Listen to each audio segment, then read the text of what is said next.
ದಾಖಲೆಗಳು ಯಾವುದು ಶಾಶ್ವತ ಅಲ್ಲ. ಇಂದು ನಿರ್ಮಾಣವಾದ ದಾಖಲೆ ನಾಳೆ ಉಡೀಸ್ ಆಗುತ್ತೆ. ನಾಳೆ ಸೃಷ್ಟಿಯಾದ ದಾಖಲೆ ನಾಡಿದ್ದು ಬ್ರೇಕ್ ಆಗುತ್ತೆ. ಇದು ಬರೀ ಆಟದಲ್ಲಿ ಮಾತ್ರವಲ್ಲ, ಸಿನಿಮಾ ವಿಚಾರದಲ್ಲೂ ಅಷ್ಟೇ. ಸದ್ಯ ಚಾಲೆಂಜಿಂಗ್ ಸ್ಟಾರ್ ದರ್ಶನ್ ಅಭಿನಯದ ಯಜಮಾನ ಸಿನಿಮಾ ವೈಲ್ಡ್ ಬಿಡುಗಡೆಯಾಗಿದ್ದು ಎಲ್ಲೆಡೆಯೂ ಉತ್ತಮ ಪ್ರದರ್ಶನವನ್ನ ಕಾಣ್ತಿದೆ. ಅದಕ್ಕೂ ಮುಂಚೆ ತೆರೆಕಂಡಿದ್ದ ಕೆಜಿಎಫ್ ಚಿತ್ರವು 75 ದಿನ ಪೂರೈಸಿ ಇನ್ನು ಹಲವು ಚಿತ್ರಮಂದಿರಗಳಲ್ಲಿ ಪ್ರದರ್ಶನವಾಗುತ್ತಲೇ ಇದೆ. 5 ಭಾಷೆಗಳಲ್ಲಿ ರಿಲೀಸ್ ಆಗಿದ್ದ ಕೆಜಿಎಫ್ ಸಿನಿಮಾ ಇದುವರೆಗೂ ಯಾರೂ ಮಾಡದಂತಹ ದಾಖಲೆಯನ್ನ ನಿರ್ಮಿಸಿತ್ತು. ಈ ರೆಕಾರ್ಡ್ ಬ್ರೇಕ್ ಮಾಡೋಕೆ ಸದ್ಯಕ್ಕಂತೂ ಆಗಲ್ಲ ಎಂಬ ಮಾತುಗಳು ಕೇಳಿ ಬರುತ್ತಿರುವಾಗಲೇ ಯಜಮಾನ ಎಂಟ್ರಿ ಆದ. ಅದರ ಪರಿಣಾಮ ಕೆಜಿಎಫ್ ರೆಕಾರ್ಡ್ ಬ್ರೇಕ್ ಆಗುವ ಲಕ್ಷಣ ಕಾಣ್ತಿದೆ. ಅಷ್ಟಕ್ಕೂ ಏನಿದು ದಾಖಲೆ ವಿಷಯ ಅಂತ ನೀವು ಯೋಚನೆ ಮಾಡ್ತಿದ್ದೀರಾ?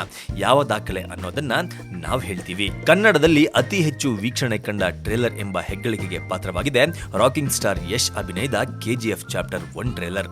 ಇದೀಗ ಈ ದಾಖಲೆಯನ್ನ ಮುರಿಯೋಕೆ ದರ್ಶನ್ ಯಜಮಾನ ಸಜ್ಜಾಗಿದ್ದು, ಈ 2 ಟ್ರೇಲರ್ಗಳ ನಡುವೆ ಕೇವಲ 1.7 ಲಕ್ಷ ವ್ಯತ್ಯಾಸವಿದೆ. ನವೆಂಬರ್ 8ರಂದು ಬಿಡುಗಡೆಯಾಗಿದ್ದ ಕೆಜಿಎಫ್ ಕನ್ನಡ ಟ್ರೇಲರ್ ಇದುವರೆಗೂ 1.8 ಕೋಟಿ ವೀಕ್ಷಣೆ ಕಂಡಿದೆ.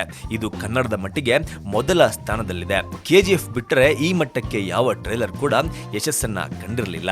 ಕೆಜಿಎಫ್ ದಾಖಲೆ ಮುರಿಯಲು ಕಷ್ಟ ಸಾಧ್ಯ ಎಂದು ಲೆಕ್ಕಾಚಾರ ಹಾಕ್ತಿದ್ದ ವೇಳೆ ದರ್ಶನ್ ಅಭಿನಯದ ಯಜಮಾನ ಚಿತ್ರದ ಟ್ರೇಲರ್ ಬಂತು.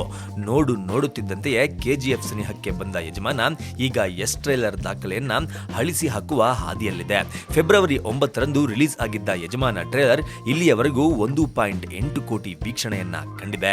ಹಾಗೆ ನೋಡಿದ್ರೆ ಯಜಮಾನ ಸಿನಿಮಾ ಈ ದಾಖಲೆಯನ್ನ ಬ್ರೇಕ್ ಮಾಡಿದ್ರು ಅದು ಕೂಡ ಶಾಶ್ವತ ಅಲ್ಲ. ಈ ರೆಕಾರ್ಡ್ ಬ್ರೇಕ್ ಮಾಡೋಕೆ ಇನ್ನೊಂದು ಟ್ರೇಲರ್ ಬರಬಹುದು. ಈಗ ಸಾಮಾಜಿಕ ಜಾಲತಾಣದಲ್ಲಿ ಕನ್ನಡ ಚಿತ್ರರಂಗ ಹೆಚ್ಚು ಸದ್ದು ಮಾಡ್ತಿದ್ದು, ಈ ನಂಬರ್ಸ್ ಎಲ್ಲ ದಿನದಿಂದ ದಿನಕ್ಕೆ ಧೂಳಿಪಟ ಆಗೋದಂತೂ ಸತ್ಯ.